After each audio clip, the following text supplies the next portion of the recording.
everyone, this is Dagmar and Ruth from Fem Fit Over 40.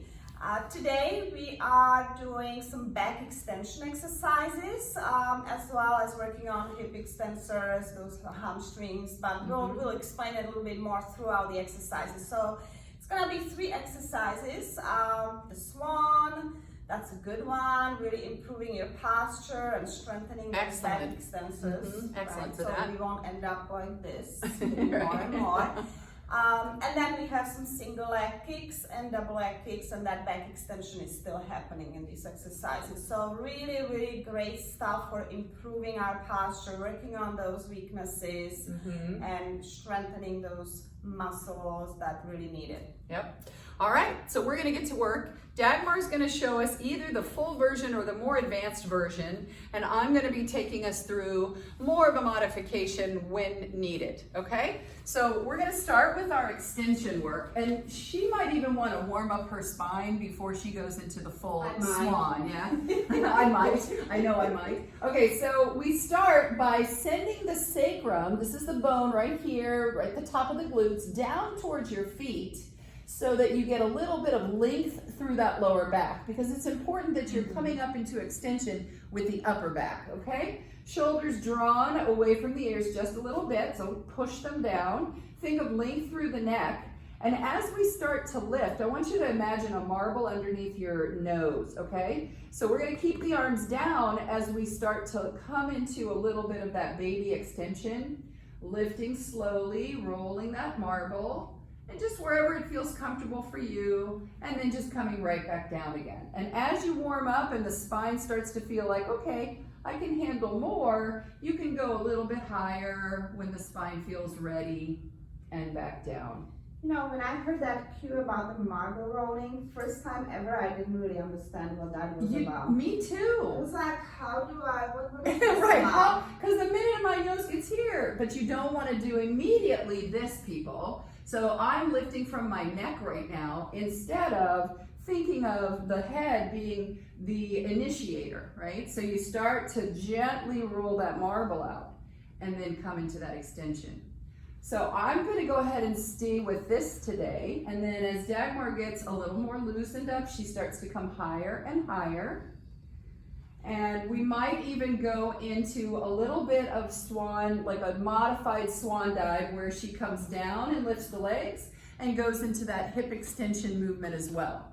So make sure that you're keeping a strong core as you move through space and lifting into that extension with that upper back mostly. And then when we're done with that, we want to come back into a little stretch. So I like to do a little extended child's pose each time I go through my extension work, because I need that release for my back. All right, good. So let's go into single leg kick. So modified, there's lots of ways you can modify. So you can have your head completely down, head on the forehead, or forehead onto the hands is the way I like to do it. You can also bring those arms just a little bit in front of you to lift, just a teeny bit, like a little lift. Or you can do the full version like Dagmar's doing, where you want to make sure that you keep the lower back from sinking, right? So you don't, you still want to think about that sacrum sending down to your feet. That's a really good cue, I like that. That sacrum? Yeah, I like that too. And I stole it from someone else, so I can't take credit, but it is a very good cue. Yes, so when we go into this one, we're going to be taking the foot towards the buttocks. When you do that, be careful you're not just collapsing into your lower back and lifting up your hips like this.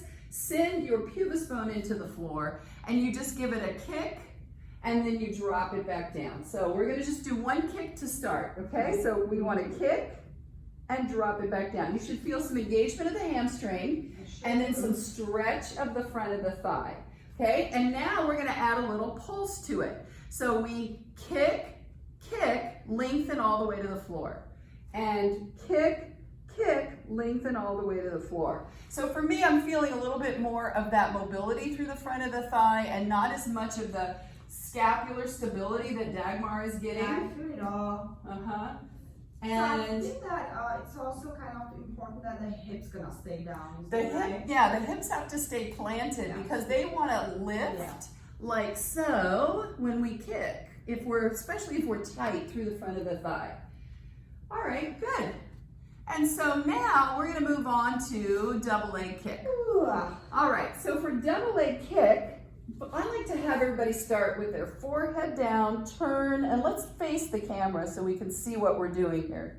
All right, so again, send the sacrum down to your feet, right? We're gonna take the hands and gently place them on the back. Now, everybody has to work within their own means on this one. So if you've got some shoulder mobility issues, especially if you have something going on with your shoulder that you should not even be doing this, place your hands on the floor.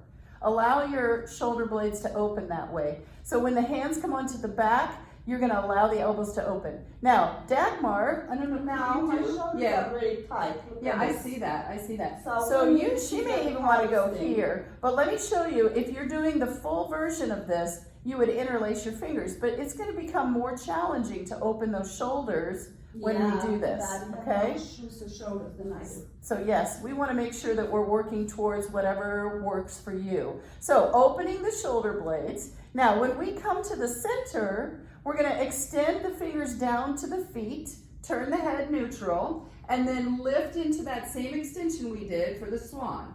Turn your head the opposite direction, bring your hands back up, and allow the shoulder blades to open and the elbows to open as best as you can.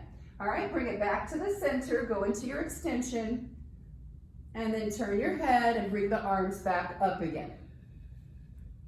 All right, if you have your fingers interlaced, let's do that 2 more times, Dagmar. Okay. So come to the center. If you have your fingers interlaced, you would draw the shoulder blades together when you come into your extension, but you're still doing that even without interlacing. Turn, and then back up into that extension, and turn, and rest. Now, adding in the second part would be the legs. So without doing anything with the arms, the legs are gonna do the same pumping motion we did for single leg, but remember, we don't want the hips hiking up like this. So really send that sacrum down, engage the glutes a little, pushing the pubis bone gently into the floor, pump the legs, flex, flex, and then elongate. And it's pump, pump, and elongate. So let's add the upper body. So the arms are open, the head is turned. We're gonna bring that body to the center, reach down, shoulder blades together. Okay, so the legs are long. When we turn our head, we're gonna go ahead and come into that flex position of the legs. Pump, pump, and go ahead and go to that elongation, back to the center, and turn, pump, pump, back to the center. One more, turn, pump, pump, and back to the center, and relax. Let's come into a little stretch. Yeah, so these are tough to teach, as you can see, because they're complicated, but they're also tough to do correctly. But they're so beneficial for us for posture. So anything where you're going into extension, is going to be very helpful for you. So remember, if you had a tough time with these, we work with clients one-on-one, we have programs, so we want to make sure that you contact us if you need more specific help. We do want you to check us out on Instagram, Facebook, YouTube, all of our videos there. Please like us, subscribe if you like what we're doing, and leave a comment in the email if you're interested in finding out about more of those programs that we do. So we would love to be able to work with it. We are passionate to work with women over 40 and work with their health and fitness. So let us know if you need our help. Let us know. We're here for you. Yes. All right, everybody. Bye. Have a good day. Bye-bye.